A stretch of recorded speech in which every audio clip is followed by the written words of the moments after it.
Hi, இன்றைக்கி நம்ம வீட்டில் என்ன ஸ்பெஷல்னு பார்க்கலாமா? இன்றைக்கி எங்கள் அத்தை தான் குக் பண்ணுறாங்க. கருவாடு தொக்கு பண்ணலான்னு எல்லாமே ரெடி பண்ணிகிட்ருக்காங்க. ரொம்ப சிம்பிள் தான்.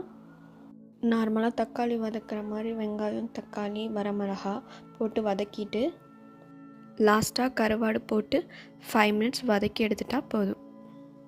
யாருக்கெல்லாம் இந்த மாதிரி கருவாடு தொக்கு செஞ்சு சாப்பிட பிடிக்கும்?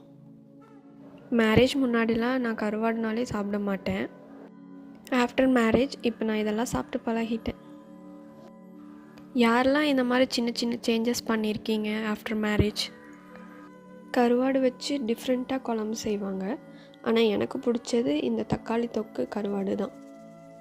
இந்த தொக்கு தோசை, சப்பாத்தி, ரைஸ் 3க்குமே சூப்பராக இருக்கும். ஒரு டைம் நீங்களும் ட்ரை பண்ணி பார்த்துட்டு எப்படி இருக்குன்னு கமெண்ட்டில் சொல்லுங்கள். ஃபஸ்ட் டைம் வாய்ஸ் ஓவர் கொடுத்துருக்கேன். எப்படி இருக்குன்னு கமெண்ட்டில் சொல்லுங்கள். நம்ம சேனலுக்கு சப்போர்ட் பண்ணி சப்ஸ்கிரைப் பண்ண எல்லாத்துக்கும் ரொம்ப ரொம்ப தேங்க்ஸ்.